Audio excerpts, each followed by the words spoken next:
Bismillahirrahmanirrahim. Assalamualaikum warahmatullahi wabarakatuh. Selamat siang untuk semuanya. Salam sejahtera bagi kita semuanya. Ya, salam sehat selalu. Ya, pembahasan kita adalah terkait dengan International Parity Condition atau kondisi paritas internasional. Ya. Jadi ini sumbernya dari Fundamental of Multinational Finance. Ya. Selanjutnya adalah di dalam pertemuan ini atau di chapter ini ya kita akan membahas atau poin-poin atau tujuan dari chapter ini adalah pertama terkait dengan examine how price level and price level change, dalam hal ini adanya inflasi ya di dalam suatu negara ya, karena tadi hubungannya adalah paritas internasional, berarti nanti hubungannya nanti antar negara dan seperti itu. Determine the exchange rates at which their currency are trade ya. Jadi nanti bagaimana paritas internasional itu akan mempengaruhi terutama terkait dengan perubahan dari exchange rates atau sebagai penentu dari nilai tukar ya, nilai tukar mata uang antar negara, sehingga kaitannya dengan paritas, kaitannya dengan apa namanya adanya wage ya, adanya pembobotan, maka nanti ada dalam hal ini adalah price level ya, bagaimana tingkat harga dan perubahannya yang disebabkan karena inflasi ini akan mempengaruhi nilai tukar ya, seperti itu. Kemudian so how interest rates reflect inflationary force within each country and currency ya. Jadi bagaimana nanti ya interest rates ya kaitannya dengan tingkat bunga ya, kaitannya nanti dengan suku bunga ya sebagai refleksi atau sebagai apa ya kekuatan dari inflasi ya, penentu sebagai dari inflasi ya, seperti itu ya. Kenapa ya, karena kan kita tahu bahwa tingkat suku bunga yang tinggi ya, artinya misalnya dua negara memiliki tingkat suku bunga yang berbeda, maka nanti financial flow itu akan menuju ke negara dengan suku bunga yang lebih tinggi ya, seperti itu teorinya.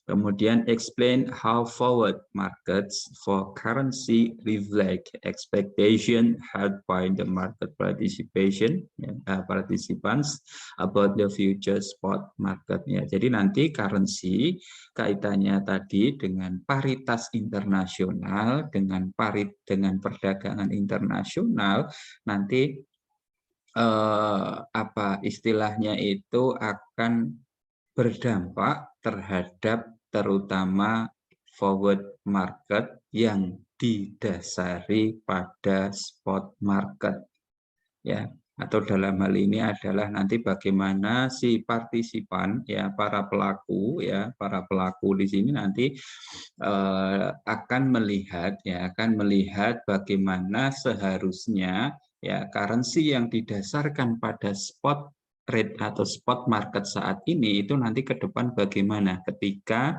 nanti memasukkan variabel harga tadi ya, tingkat harga tadi ya, termasuk suku bunga ya.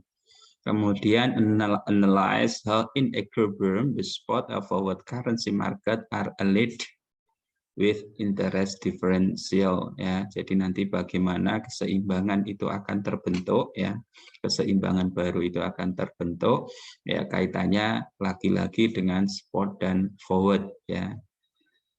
Kemudian ya itu learning objektif atau tujuan dari pertemuan di chapter ini ya.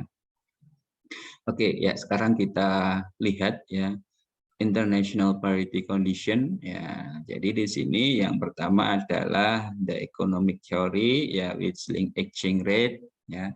Jadi kaitannya dengan nilai tukar, kaitannya dengan tingkat harga, kaitannya dengan suku bunga, together are called international parity condition, kondisi paritas internasional ya.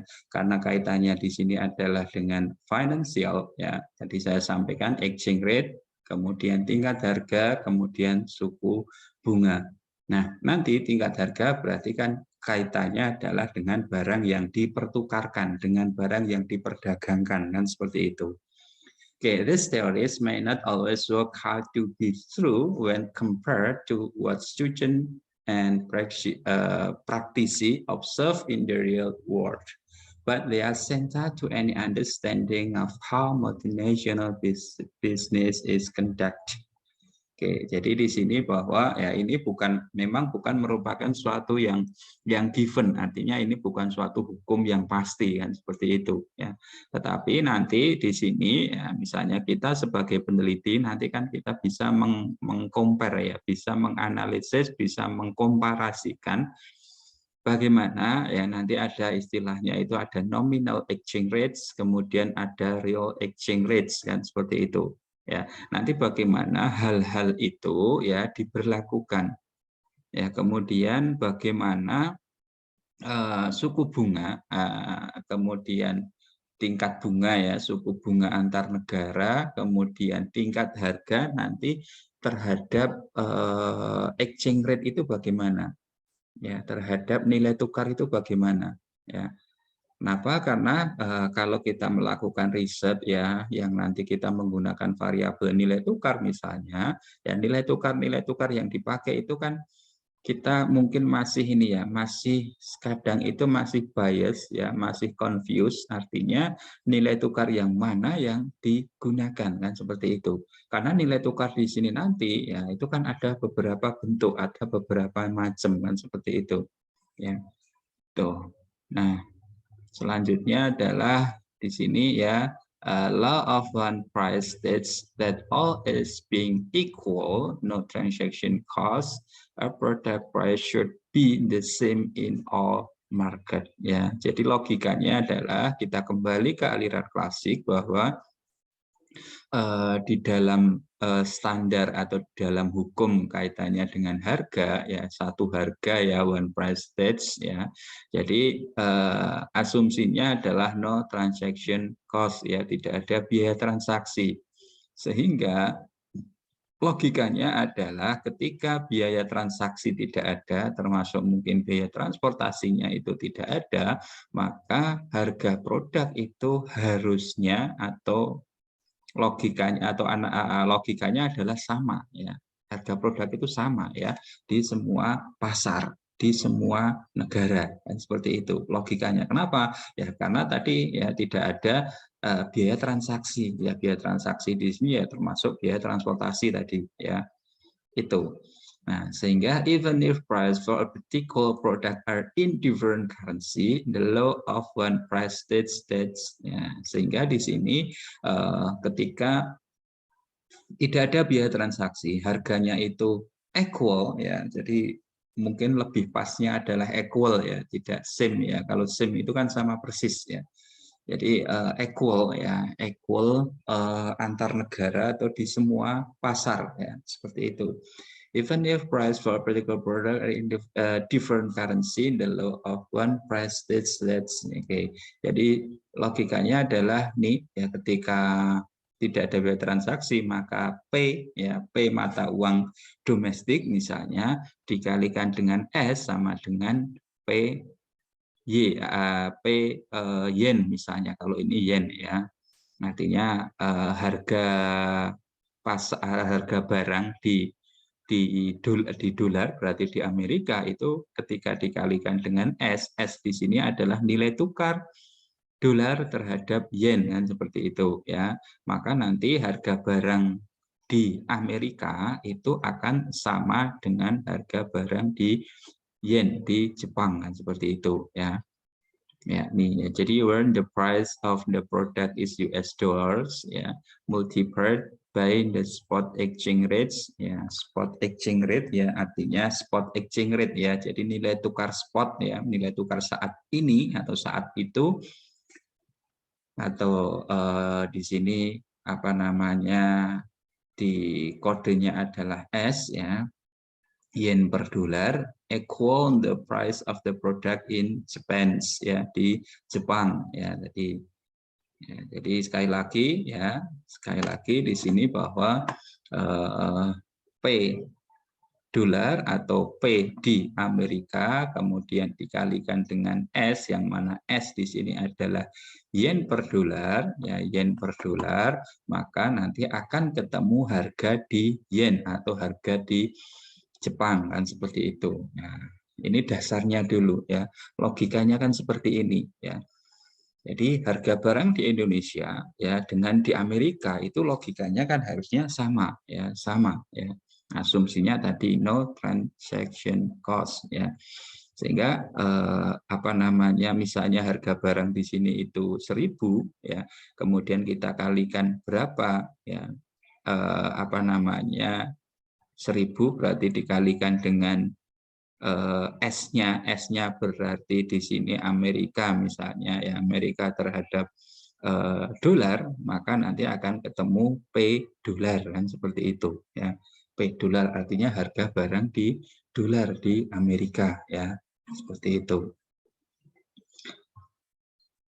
Oke, selanjutnya adalah conversely, if the price were staged in local currency and market were efficient, the exchange rate could be deducted from the relative local product price ya. Jadi ini pendekatan matematisnya kan hanya dibalik saja ya. Berarti kita untuk mencari nilai tukarnya tadi ya, nilai tukar kalau tadi adalah dolar terhadap yen ya, maka di sini kan tinggal P, artinya harga barang dolar, harga barang yen, harga barang di mata uang yen itu dibagi dengan harga barang di mata uang dolar kan, seperti itu, sehingga ketemulah apa namanya, nilai dari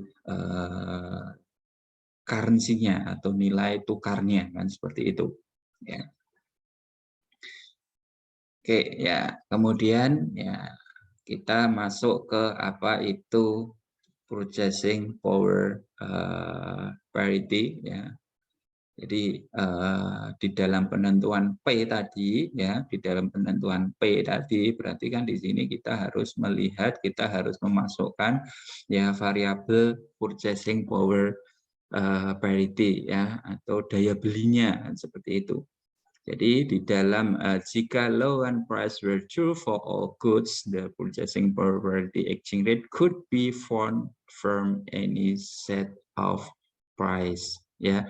Jadi ketika tadi ya di one price tadi ya, di one price tadi ya, maka ketika itu sudah true for all goods ya, true for all goods, maka nilai tukar yang basisnya adalah P3 ya, purchasing power parity, could be found from any set of price, sebagai penentu dari atau sebagai apa namanya, set harganya kan, seperti itu ya.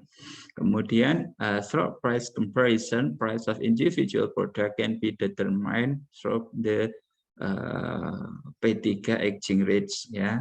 Ya, jadi nanti ketika kita membandingkan kaitannya dengan ini, ya entah itu nanti basisnya adalah individu atau apa namanya, istilahnya itu basket ya, sekumpulan ya, kumpulan ya, atau mungkin keseluruhan ya, keseluruhan dari produk, can be determined through the purchasing power parity exchange rates ya.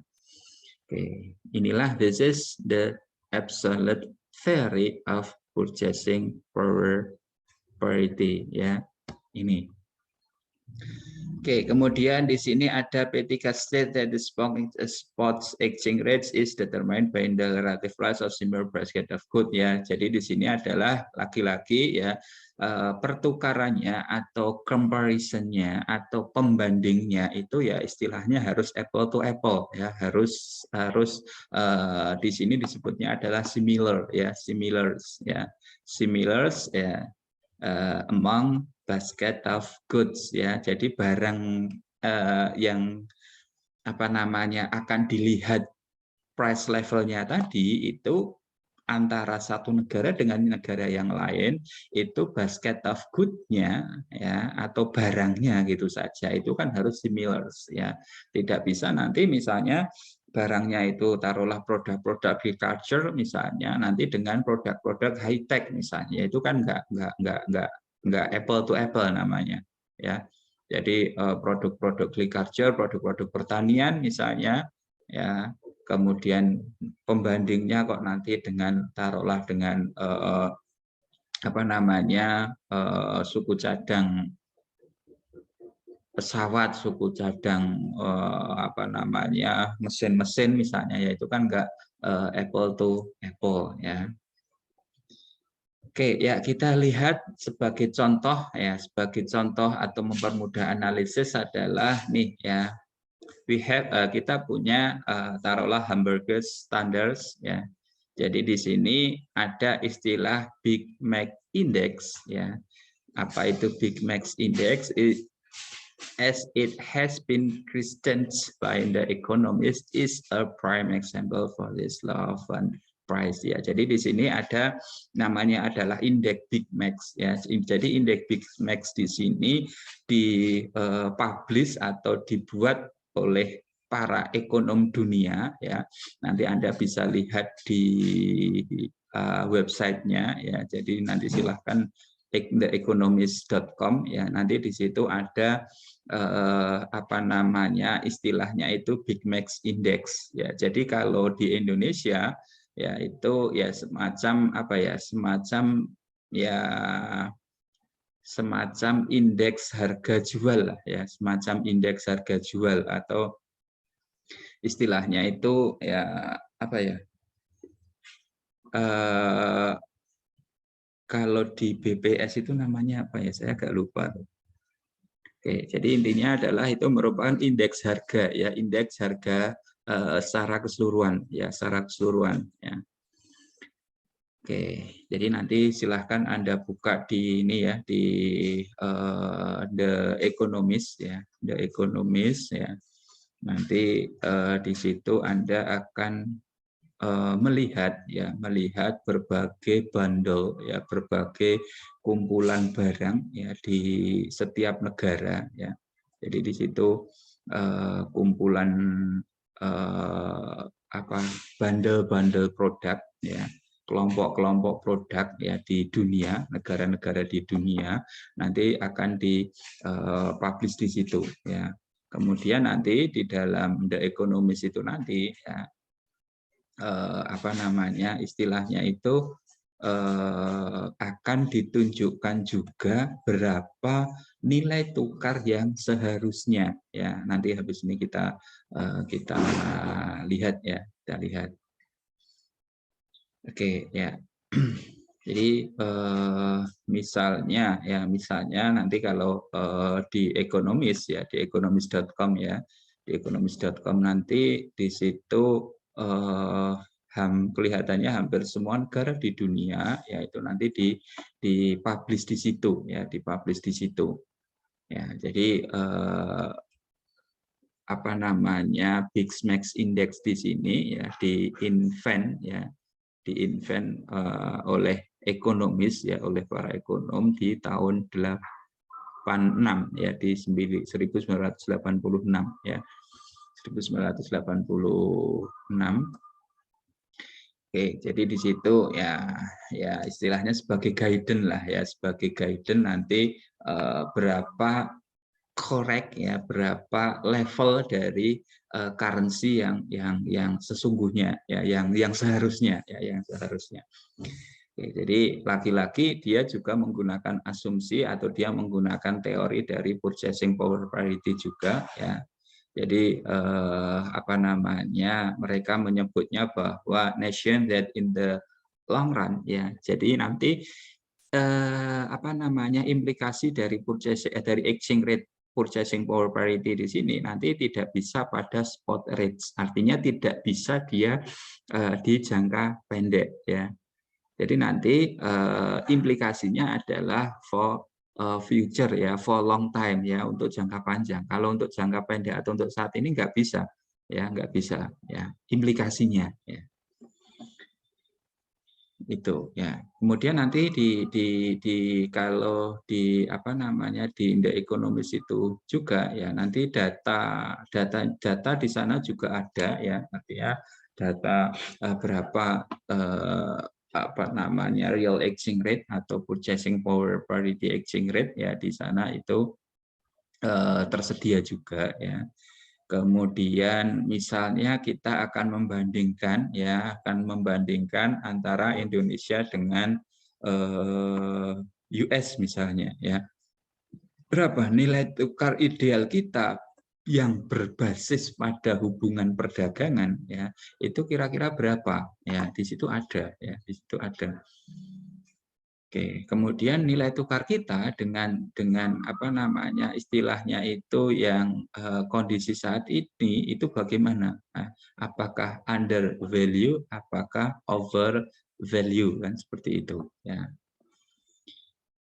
Oke, ya kita lanjutkan ya. Jadi di sini apa namanya, ilustrasi ya, ilustrasi dari apa namanya, dari hamburger standards ya, hamburger standards ya. Jadi di sini basisnya atau dasarnya adalah pada indeks Big Mac ya.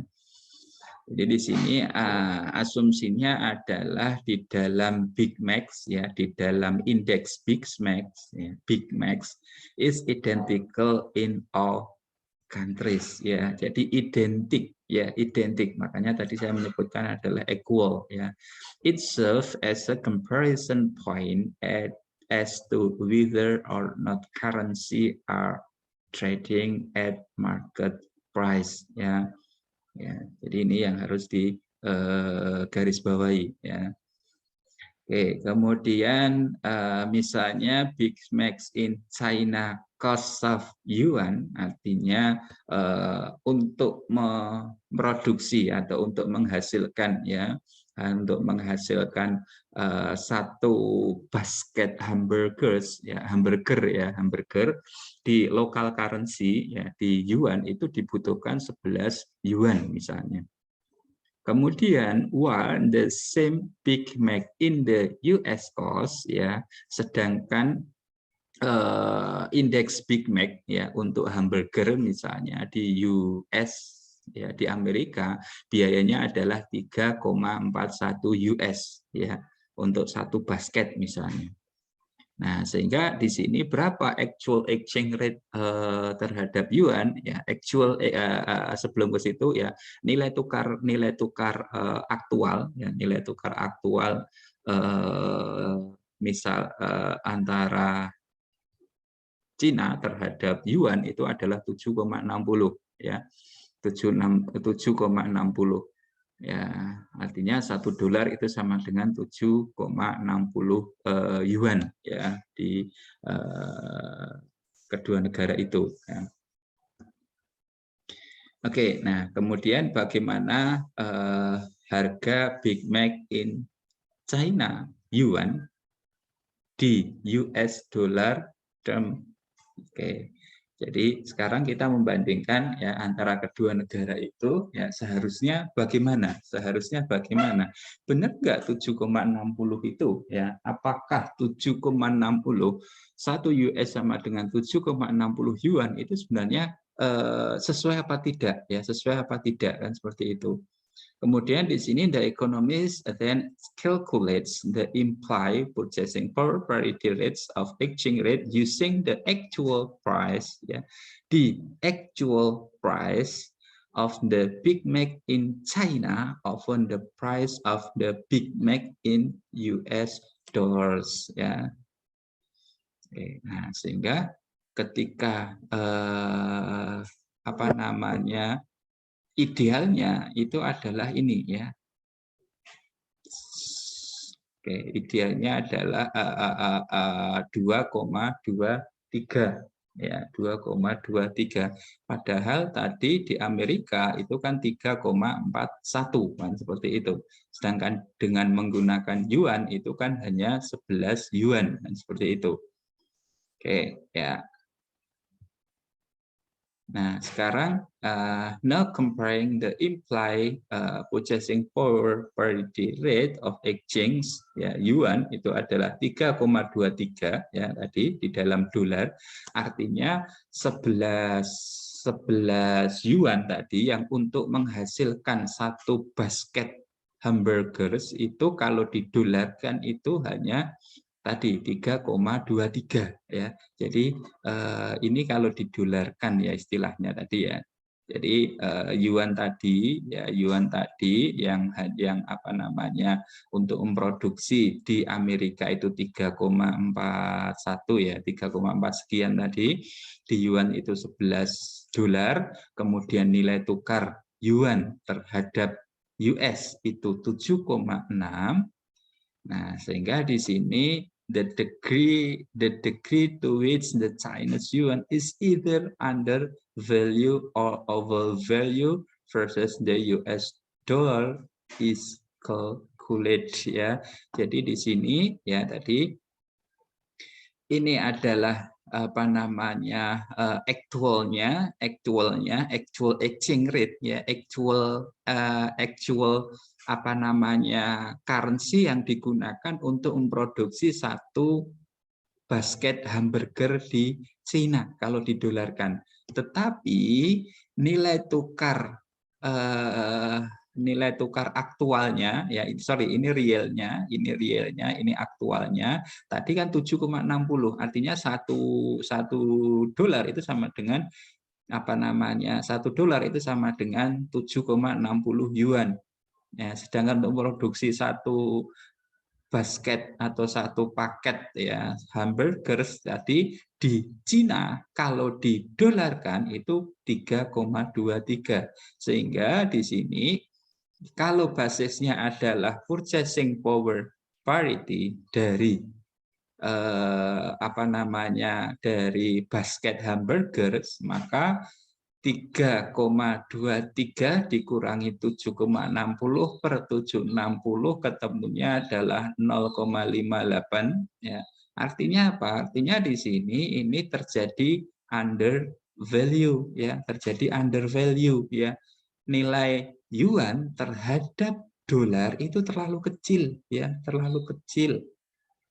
Ya, terlalu kecil sehingga nilainya, ya, apa namanya kebijakannya adalah nanti di jangka panjang. Kalau di spot atau di spot rate atau di jangka pendek saat ini, ya kan tidak bisa, ya, tidak bisa, ya. Nah, gampangnya adalah di sini, ya, dan yang di sini adalah beberapa negara, ya, beberapa negara yang di sini ada apa namanya Big Mac-nya, ya, ada indeks Big Mac-nya, ya. Jadi di sini, ya, ini adalah negara yang pertama sebagai standar adalah US, ya, untuk memproduksi tadi adalah 3,41, kemudian di dalam dolar, ya, otomatis kan sama, ya, karena currency-nya kan sama kan, seperti itu. Imply dari P purchasing power parity-nya otomatis kan juga tidak ada actual, yang karena dia yang dijadikan standar. Kemudian kita lihat di Argentina peso, ya, peso Argentina. Untuk memproduksi satu basket hamburgers itu dia butuh 8,25 peso misalnya, 8,25 peso, ya, 8,25 peso. Nah, sedangkan, ya, sedangkan di sini, ya, nilai tukar, ya, atau actual apa namanya nilai tukar kedua negara atau peso terhadap dolar, ya, itu adalah sekian ya yang sudah ditentukan misalnya. Ya, yang sudah ditentukan.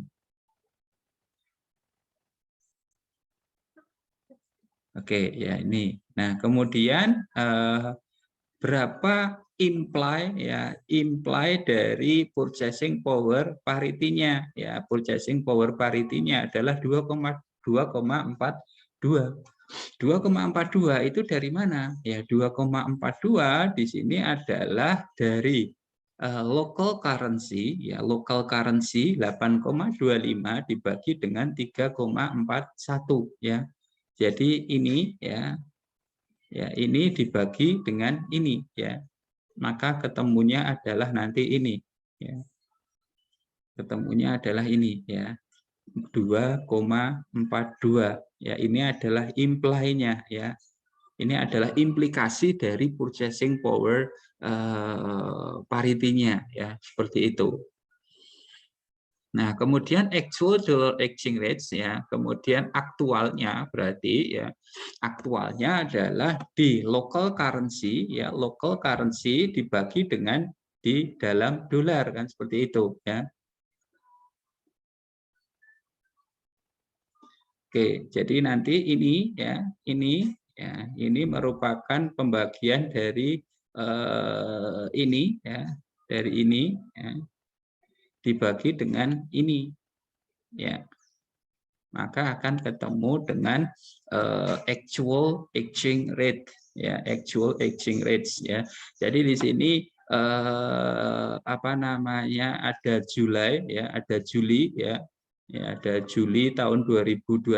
Jadi ini basisnya adalah tadi ya, saya sampaikan basisnya adalah Big Mac data ya. Jadi dari data Big Mac itu dia apa namanya, update-nya kalau tidak salah itu sekitar 2 bulanan untuk setiap tahunnya ya, seperti itu. Nah, kebetulan di Economist di economist.com tadi terakhir itu adalah Juli 2021 ya, 2021. Nah, sehingga akan ketemu ya berapa apa namanya, kelebihan atau kekurangan atau under or over ya, apakah terjadi under atau over value ya antara peso ya, peso Argentina terhadap dolar kan, seperti itu ya, peso Argentina terhadap dolar. Oh, ini dari mana? Ini dari ini ya. Jadi imply dari apa namanya, P3 ya, dari purchasing power parity dikurangi dengan actual dollar exchange rates ya, aktualnya dibagi dengan ini. Jadi di sini ini adalah 2,42 ya, 2,42 dikurangi dengan 3,09 ya, 3,09 ya,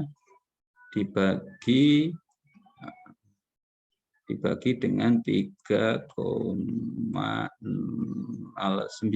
ya, 3,09, maka nanti akan ketemu minus 0,22 ya. Jadi kesimpulannya di sini bahwa nilai tukar peso ya, nilai tukar peso Argentina terhadap US dollar itu terjadi under value sebesar minus 2,22%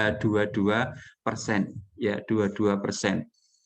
Ya, implikasinya adalah nilai tukar Argentina itu harus lebih kuat ya, harus lebih kuat terhadap dolar. Kalau basisnya, dasarnya adalah P3 ya, dasarnya adalah purchasing power parity ya. Kalau dasarnya itu harusnya peso itu turun, menguat ya, menguat dari 8,25 ya, 8,25 menguat sebesar 22%.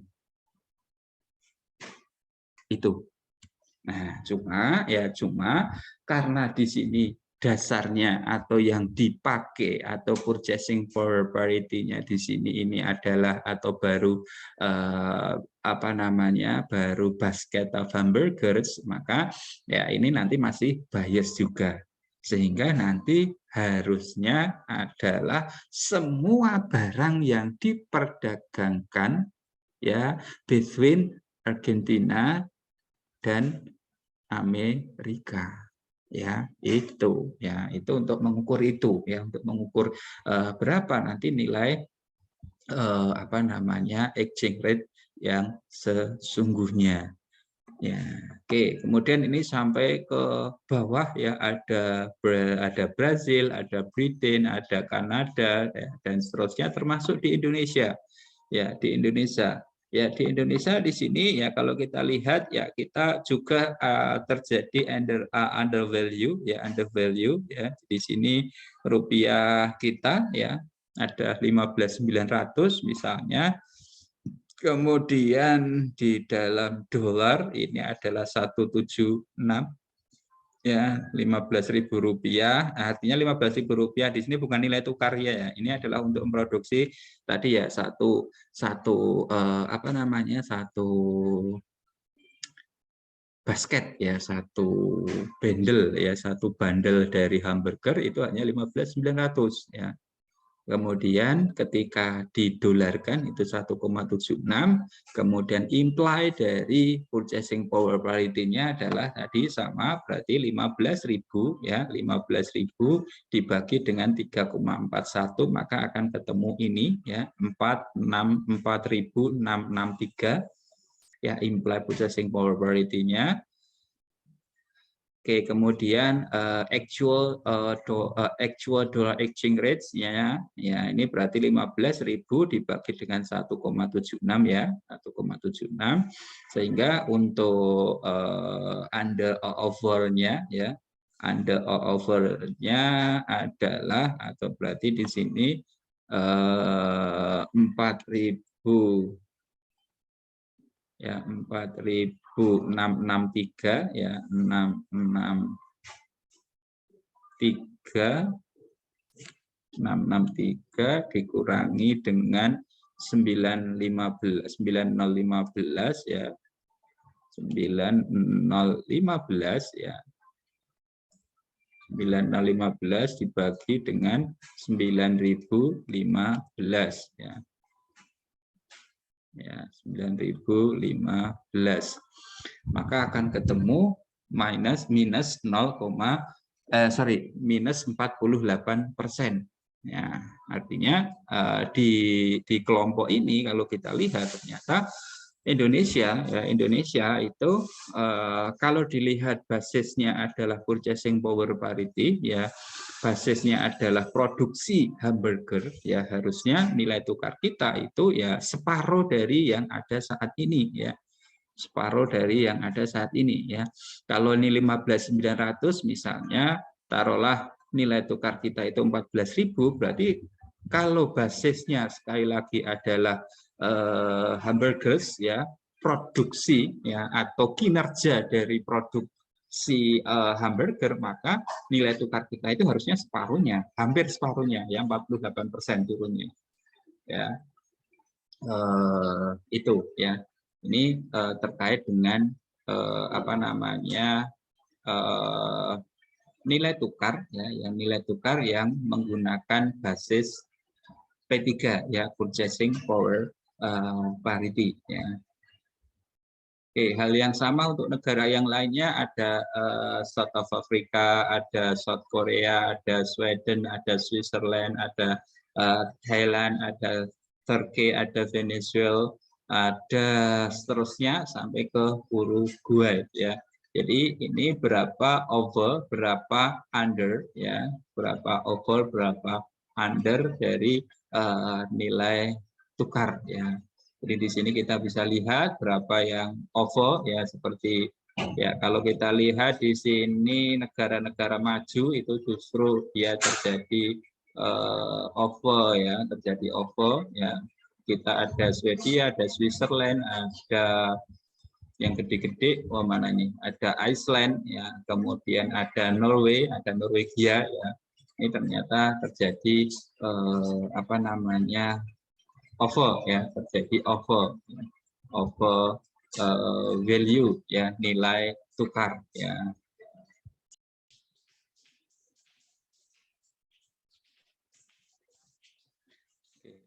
Selanjutnya adalah terkait dengan purchasing power parity yang bersifat relatif, ya. Ketika asumsi dari P3 atau purchasing power parity teori itu direlax atau dilonggarkan, maka kita dapat istilahnya itu mengobserv kaitannya dengan apa namanya purchasing power parity atau kemampuan atau kekuatan daya beli relatif, ya, seperti itu. Ya, jadi di sini yang pertama adalah terkait apa namanya bahwa purchasing power parity, ya, purchasing power parity is not particularly helpful to determining what the spot rates, ya, what the spot rates, ya, kaitannya dengan jangka pendek atau saat ini, ya, atau saat ini, ya. Jadi di sini bahwa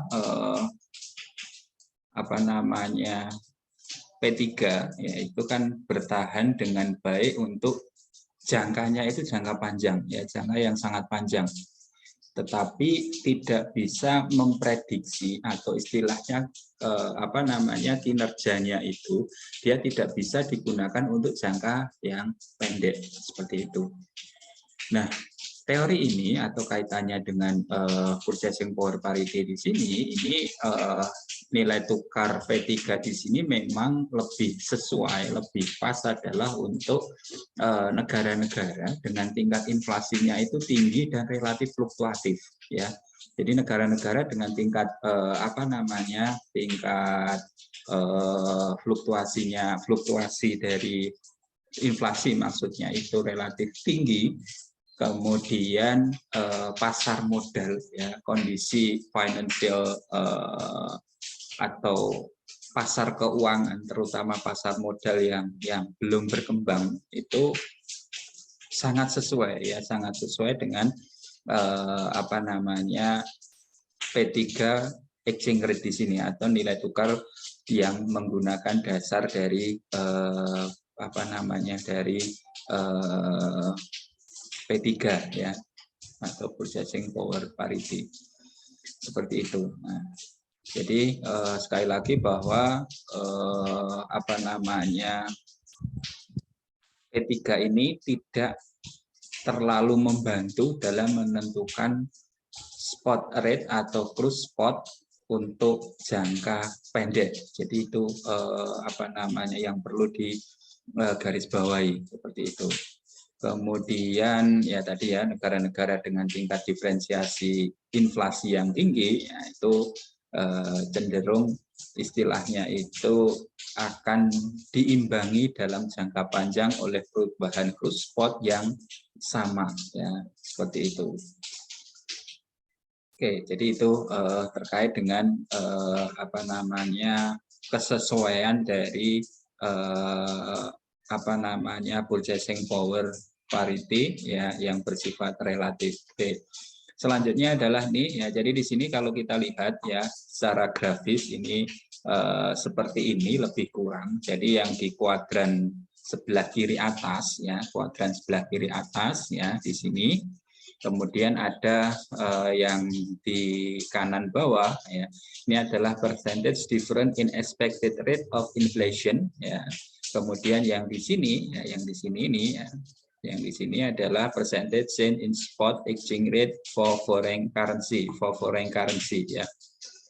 Oke, ya, jadi di sini misalnya kita punya titik di sini, ya, titik di sini, ya, titik taruhlah 2, ya, di sini, ya, di titik 2, minus 4, kemudian di sini taruhlah di 2 di sini, ya. Jadi di sini ini adalah kondisi bagaimana atau kondisi nilai tukar, ya, kondisi nilai tukar antara dua negara, ya, antara dua negara yang mana yang satu itu mengalami penguatan, kemudian yang satu itu mengalami pelemahan, ya. Oke, ya, jadi yang di sumbu kiri, ya, gambar kotak di sumbu kiri, ya, kiri atas, ya, ini adalah pelemahan, ya, pelemahan. Kemudian yang di sumbu sebelah, ya, sumbu horizontalnya ini adalah penguatan, ya. Jadi di sini, ini kemudian taruhlah ini di dua di sini, ya, ya, ini, ya, maksudnya apa? Ini adalah maksudnya kaitannya atau hubungannya adalah dengan apa namanya, dengan inflasi tadi, ya, dengan inflasi, ya. Jadi taruhlah di sini ini taruhlah ini adalah X, ya. Oke, sorry, ini adalah X. Kemudian di sini adalah Y misalnya, ya. Oh, kebalik, ya, kebalik. Oke, nggak apa-apa lah. Ini X, ini taruhlah ini untuk yang Y-nya gitu aja, ya. Ya, yang Y misalnya. Oke, jadi di sini, ya, kalau kita lihat ini adalah untuk pelemahannya, untuk weakness-nya, ya, ini adalah nanti untuk apa namanya, strength-nya, ya, untuk penguatannya bisa, atau untuk yang meningkat, ya, istilahnya seperti itu, atau yang naik lah. Oke, ya, jadi kalau dari gambar di sini, ya, dari sumbu apa namanya, sumbu X berarti itu adalah weak, kemudian yang Y itu adalah strong, ya. Maksudnya apa? Jadi maksudnya adalah ketika di apa namanya, di titik yang atas itu, di titik X itu, ketika pasar itu pada titik X di situ, ya, maka ekspektasi perubahan dalam spot exchange rate, ya, ini akan taruhlah menjadi 4, ya, karena di atas itu, ya, di 4. Although atau meskipun apa namanya, percentage different in expected inflation, atau apa namanya, meskipun persentase perubahan ekspektasi perubahan inflasi itu hanya -2 misalnya, ya, yang di titik itu kita tarik sumbu vertikalnya misalnya -2, ya, maka home currency-nya would be weak, ya, currency-nya, nilai tukar di dalam negerinya itu otomatis dia akan turun, kan, seperti itu, akan bergeser ke sebelah kiri meskipun inflasinya hanya 2%, ya. Beda halnya untuk yang Y misalnya, ya, yang Y, yang strong. Jadi ketika apa namanya, market, ya, atau pasar itu kondisinya atau berada di titik Y misalnya, apa namanya, maka expected change in the spot exchange would be akan naik, ya, expected change in spot exchange, ya. Jadi pada nilai tukar spot itu akan naik sebesar 2%, ya, 2%, ya, kita tarik garis lurus, ya. Although the percentage different in expected inflation, ya, meskipun apa namanya, ekspektasi perubahan dari inflasi, ya, itu sebesar 4%, maka home currency-nya itu akan would be strong, ya, akan naik, ya, akan menguat, kan, seperti itu, ya. Oke, ini terkait dengan grafisnya di sini, ya. Jadi di sini, ya, meskipun tadi inflasinya itu bisa 4, ya, tapi tadi spot rate-nya, ya, itu akan dimungkinkan akan naik 2%, ya, 2%. Misalnya titiknya tadi sudah di sini, ya, itu, ya. Oke, selanjutnya masih di relatif, ya. Oke, masih di relatif, ya. Tadi, ya, sudah, ya, conclusion-nya adalah teori hold better for country with relative high rate of inflation, ya, termasuk tadi high fluctuation, ya, and underdeveloped capital markets, ya. Ketika pasar modalnya itu belum sempurna atau masih underdeveloped, ya, berkembang, ya, seperti itu. Oke, selanjutnya kita ke exchange rates index, ya, yaitu ada real dan ada nominal, ya. Ada apa namanya, exchange rate yang sifatnya itu real, kemudian ada yang nominal, ya. Oke, ya. Jadi apa namanya? In order to evaluate the single currency value against all other currency in terms of whether or not the currency is over or under value, exchange rate indices were created. Ya. Maka we have this indices are formed by the weighting the bilateral exchange rates between the home country and its trading partner. Oke, ya. Jadi itu adalah apa namanya?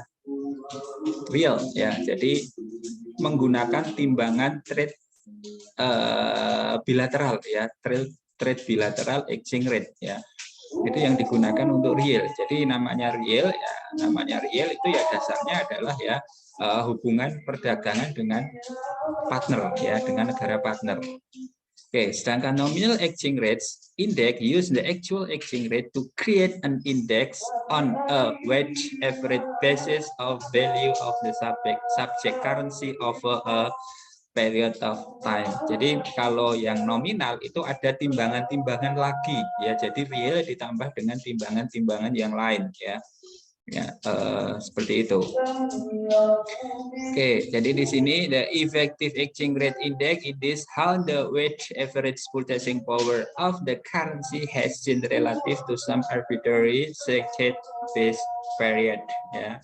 Jadi pada periode, ya. Jadi di sini lagi-lagi menggunakan periode tertentu, ya. Jadi di sini analoginya adalah untuk real maupun untuk yang nominal itu sama juga dengan yang GDP real dan GDP nominal, seperti itu, ya. Kalau GDP real itu kan menggunakan dasar tahun berjalan. Tapi kalau yang nominal itu kan menggunakan basis data tertentu, ya. Tahun tertentu maksudnya.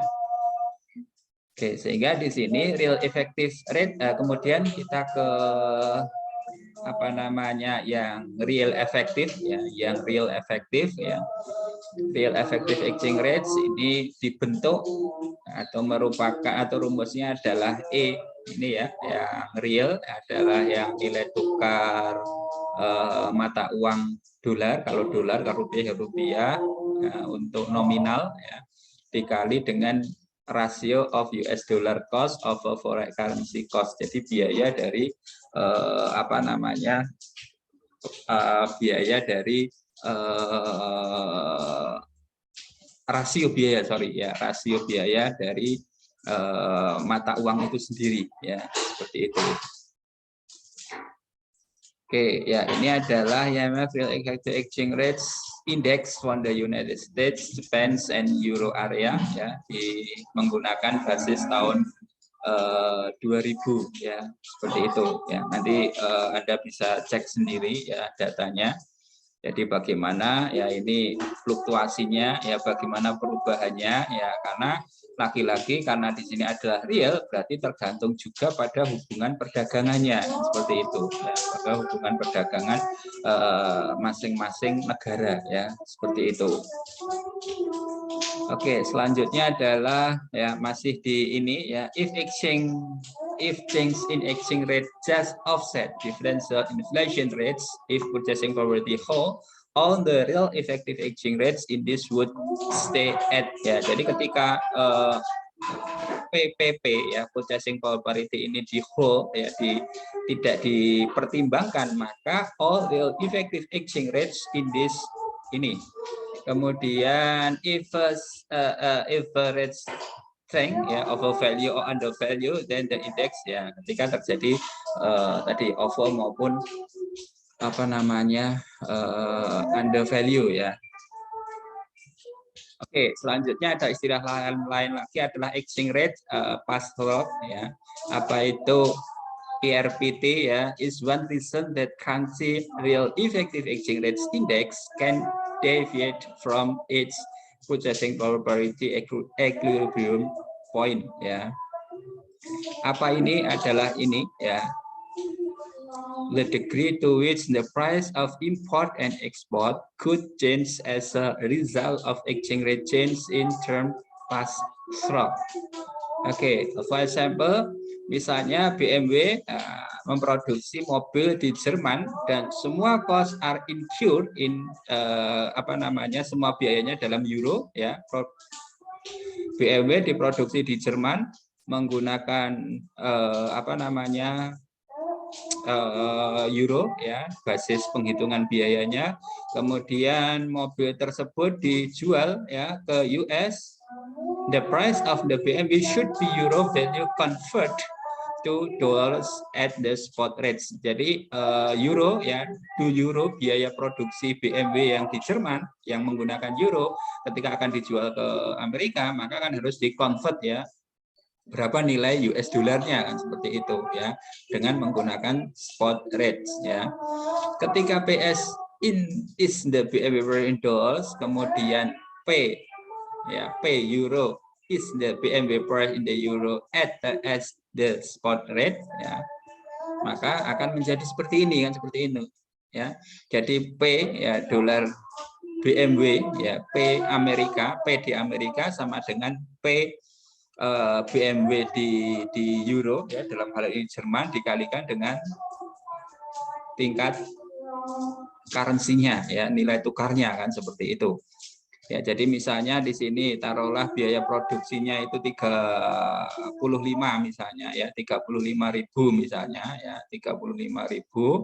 Kemudian kita gampangnya 1 euro sama dengan 1 US, kita kalikan 1 gitu aja.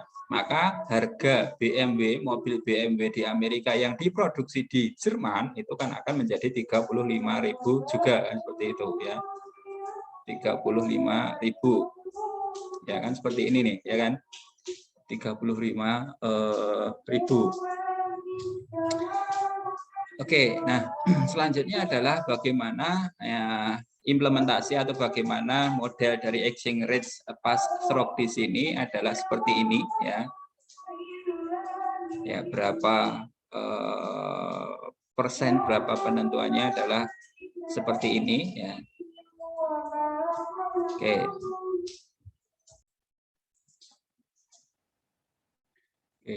Selanjutnya adalah incomplete exchange rate pass-through is one reason that the country real effective exchange rate index can deviate ya.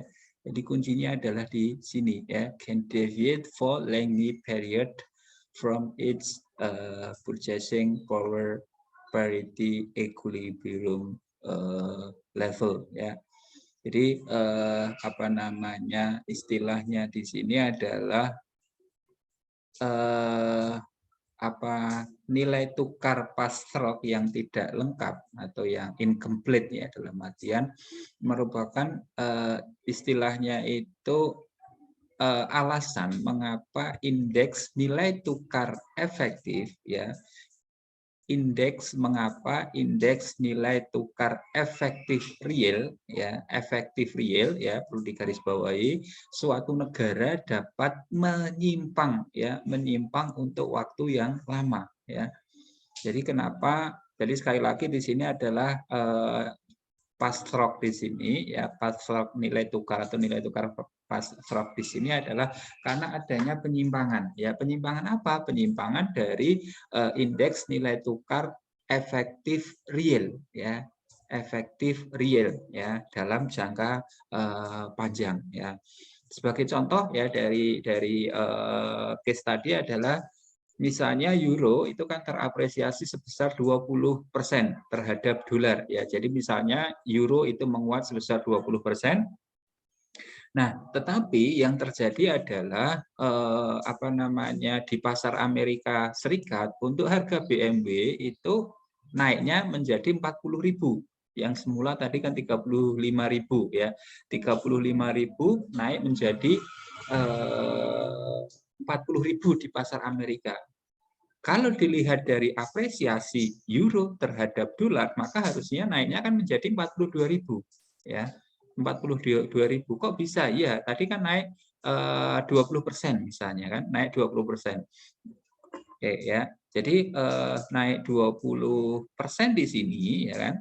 Naiknya jadi dari 35 ya, dari 35 ya, dari 35 ya, 35.000 ya tadi 35.000 ya ketika dikali dengan 1,2 ya 1,2 ya.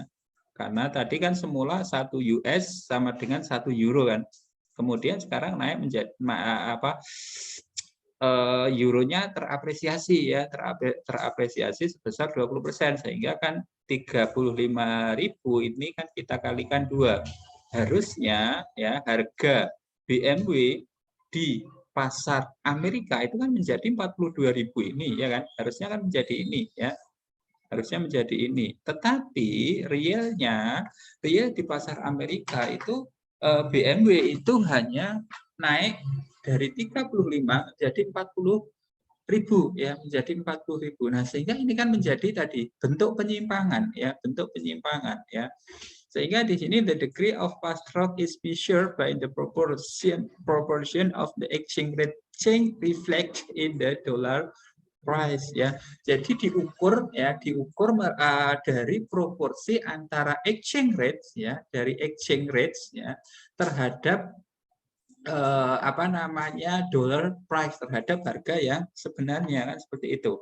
Tadi biaya P dolar BMW 1 tadi sebelum kenaikan tadi kan 35.000 nih ya kan, 35.000. Kemudian post terjadi euro appreciate ya, ini harga sesungguhnya ya, harga BMW sesungguhnya di Amerika ini kan menjadi 40.000 bukan 42.000. Nah, sehingga di sini ya P BMW $2 per P BMW $1 ya 40.000 dibagi 35 maka ketemu 1, ini atau 14,29% ya. Ya, kenaikannya kan tadi kan dikalinya 1,2 padahal kan hanya 0,2 ya. Oke, jadi di sini bahwa the degree of pass-through this case is partial ya, parsial. Jadi ini dibagi dengan ini atau approximately ya 0.71 atau 71% the change has been passed through in the US dollars price ya. Jadi kenaikannya tadi adalah sebenarnya ya ini ya 71% ya, 71% ya. Karena ini ya 14,29 ini dibagi dengan tingkat kenaikan ininya tadi ya 20% tadi ya, 20% ini tadi kan ya, ketemunya adalah ini ya. Nah, ini ya 0,71 di sini adalah the change has been passed through ya, di US dolar Amerika ya, passed through ya. Oke. Ini untuk ilustrasinya ya, untuk ilustrasinya. Oke, selanjutnya adalah atau kesimpulannya terkait dengan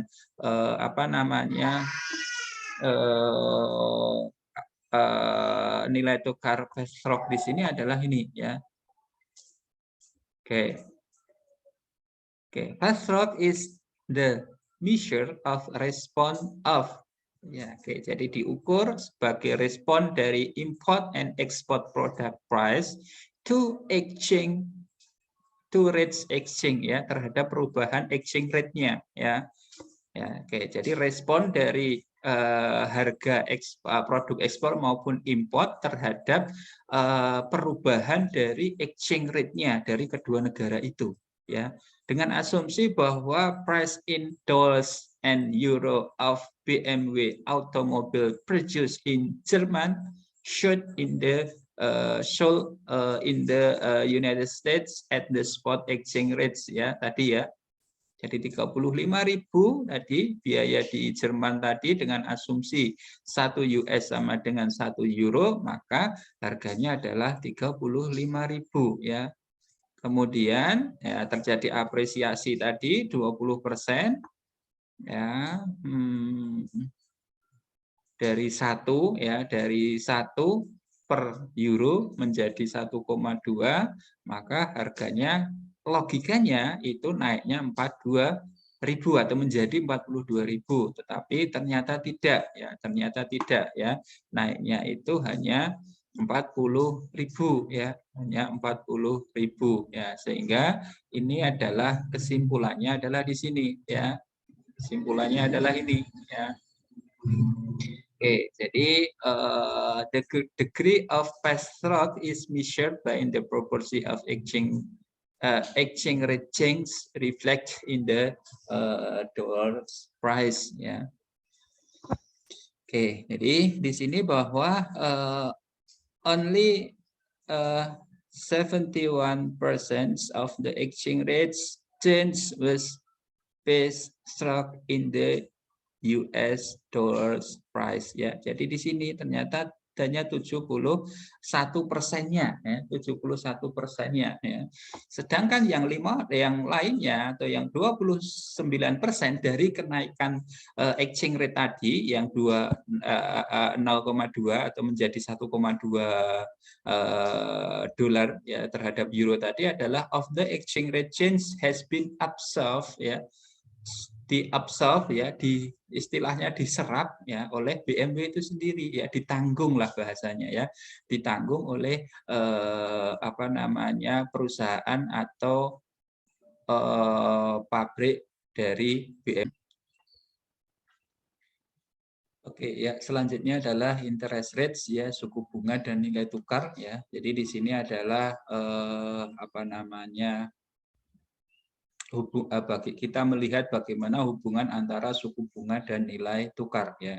Jadi kembali kita ke Fisher effect ya, ke Irving Fisher ya, MVPT ya, bahwa nominal interest rates ya, bahwa suku bunga nominal ya di sini ya, suku bunga nominal ini merupakan fungsi dari real rate of return ya, kemudian compensation for expected inflation ya, atau dalam hal ini adalah nih ya, suku bunga nominal merupakan fungsi dari real rate of interest ya, jadi suku bunga real ditambah dengan P ya, P di sini adalah expected rate of inflation ya, jadi ekspektasi inflasi yang diekspektasikan, kemudian RP ya, RP di sini adalah expected rate of expected rate of inflation over the period of time cross product ya, jadi antar waktu antar produk ya, seperti ini. Oke. Nah, selanjutnya adalah secara turunannya, atau kalau kita memasukkan nilai tukarnya applied to the different country like the US and Japan, Fisher effect would be stated as ya, jadi di sini nilai I ya, I kecil dolar ya, itu sama dengan R-nya ya, suku bunga real, kemudian expected inflasi ya di US, di yen, di yen. Okay, should be noted that the forecast of the future rate of inflation, not what inflation has been adverting. Oke ya, jadi ini hubungan dari suku bunga dan inflasi ya, suku bunga dan inflasi. Oke. Selanjutnya adalah di sini ya, international Fisher effect ya. Kalau tadi adalah di domestik ya, kemudian di international Fisher effect ya, Fisher open state that the spot exchange rate ya, bahwa pada suku nilai tukar spot ya, nilai tukar spot should change in an amount equal ya, to but in the opposite direction and the difference in interest rates between country ya. Jadi istilahnya itu indifferent atau difference ya, in interest rate between country, antar negara ya, antar negara di sini ya. atau apa namanya,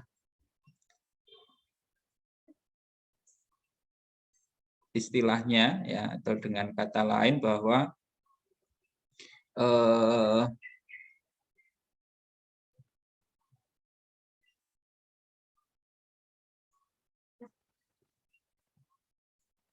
tingkat paritas ya, atau suku bunga, paritas suku bunga ya, nanti kaitannya dengan paritas suku bunga ya. Jadi apa namanya, istilahnya itu provide ya, hubungan antara pasar falas dan pasar internasional ya.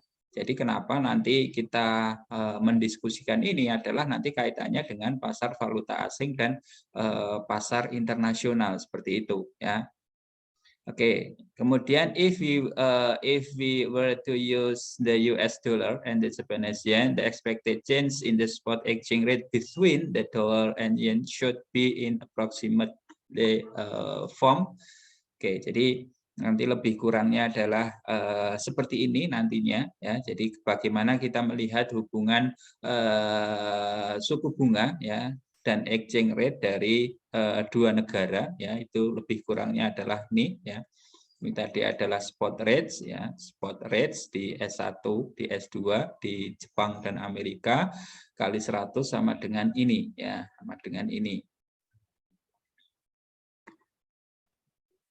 Oke.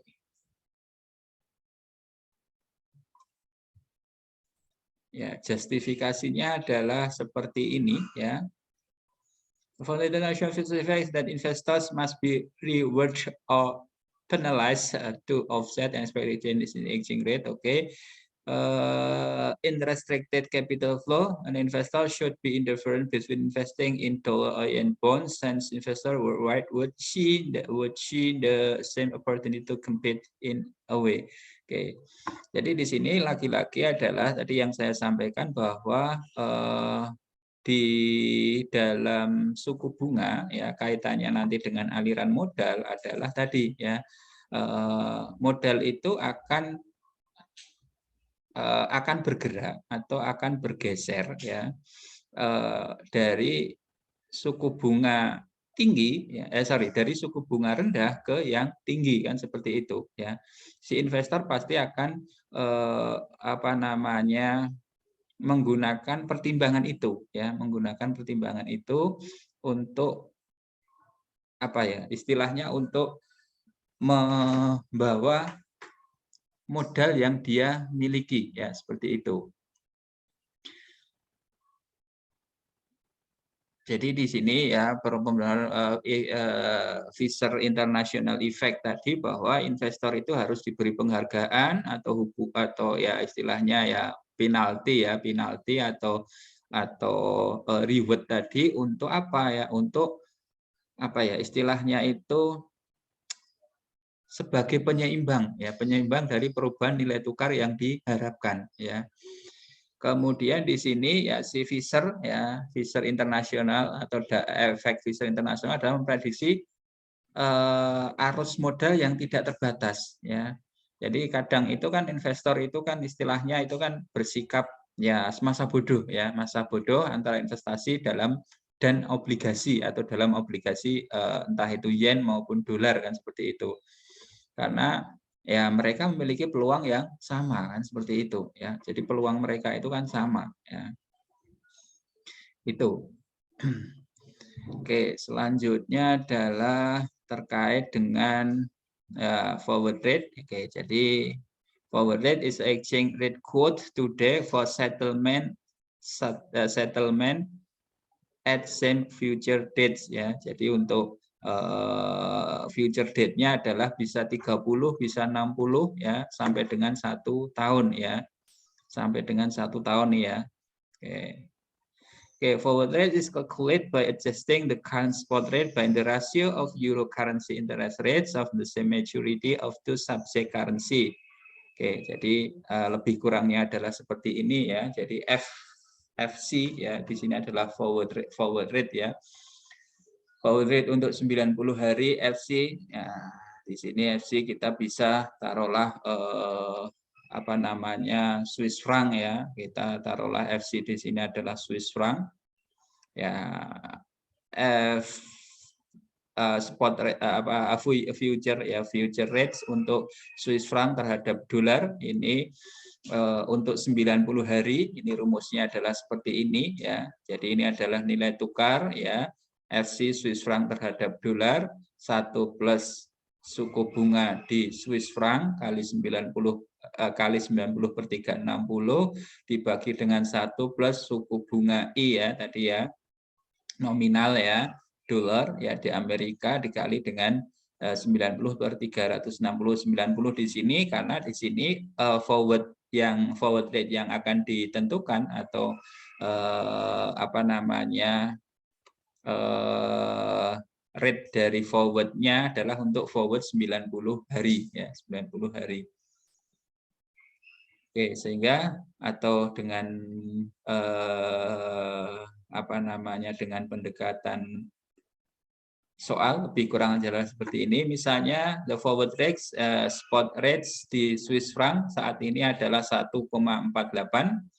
Untuk 90 hari euro Swiss franc deposit rates sekian ya, deposit rates-nya ya. Kemudian untuk 90 hari euro dolar deposit rate-nya sekian ya.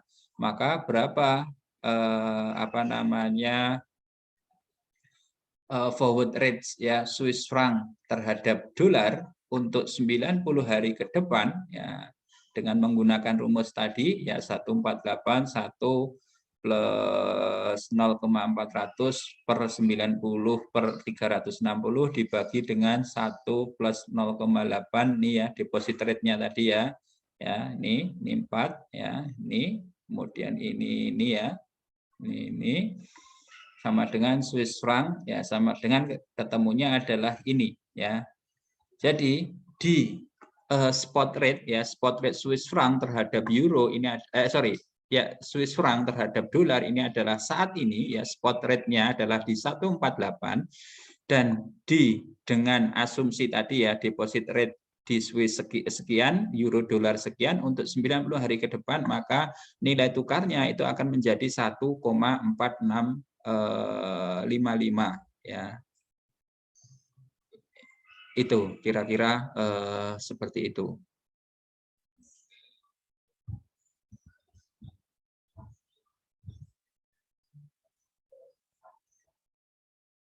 Oke, selanjutnya adalah terkait dengan forward premium atau diskon ya. Oke, karena tadi kita sudah mengetahui atau sudah menghitung berapa apa namanya untuk spotnya maupun untuk forwardnya, maka sekarang kita bisa menghitung berapa forward premium atau diskon yang harus dibayarkan kan seperti itu ya. Di sebelumnya sudah didiskusikan ya. Premium atau diskon adalah percentage difference between the spot and forward rate states in annual percentage term ya.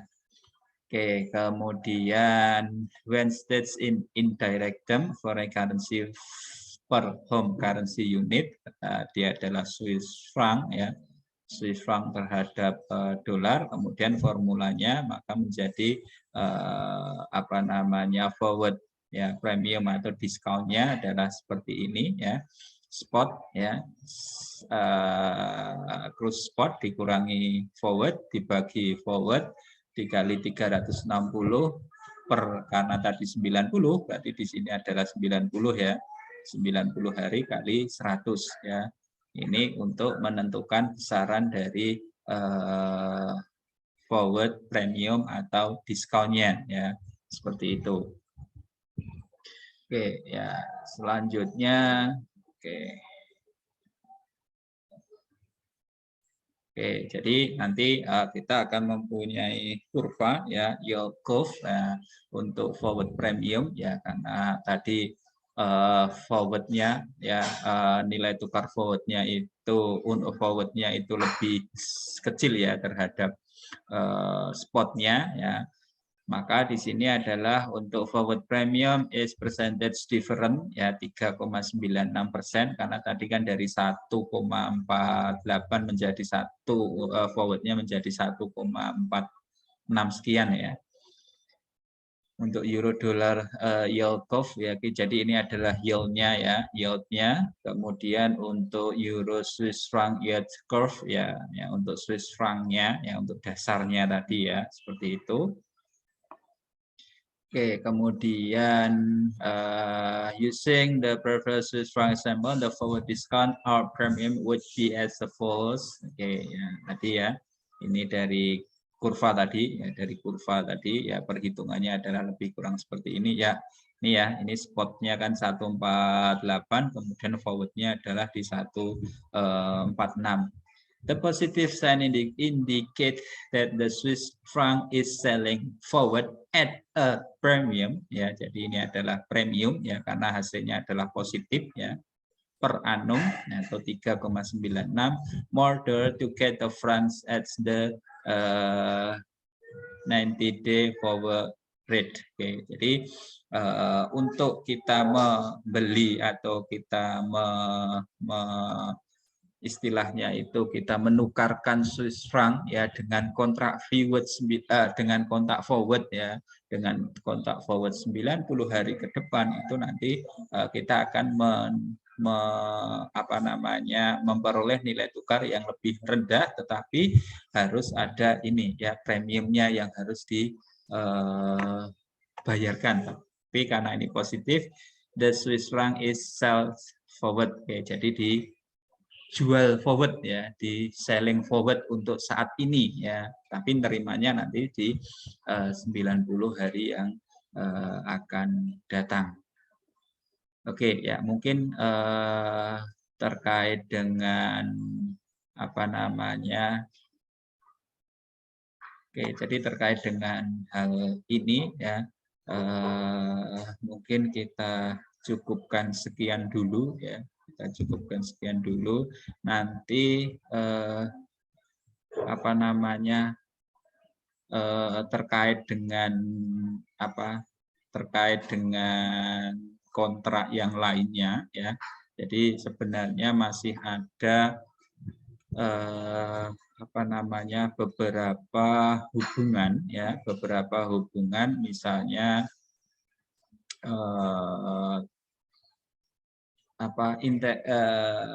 paritas suku bunga ya, itu rate parity theory, kemudian nanti bagaimana perbedaan antara suku bunga nasional ya dengan paritas dengan internasional ya. Kemudian nanti ada ERP ya, interest rate parity, kemudian nanti dikaitkannya lagi adalah dengan covered interest arbitrage CIA ya. Nanti silakan Anda diskusikan tersendiri ya. Oke ya, sekian untuk materi ini ya. Bila itu hidayah. Assalamualaikum warahmatullahi wabarakatuh.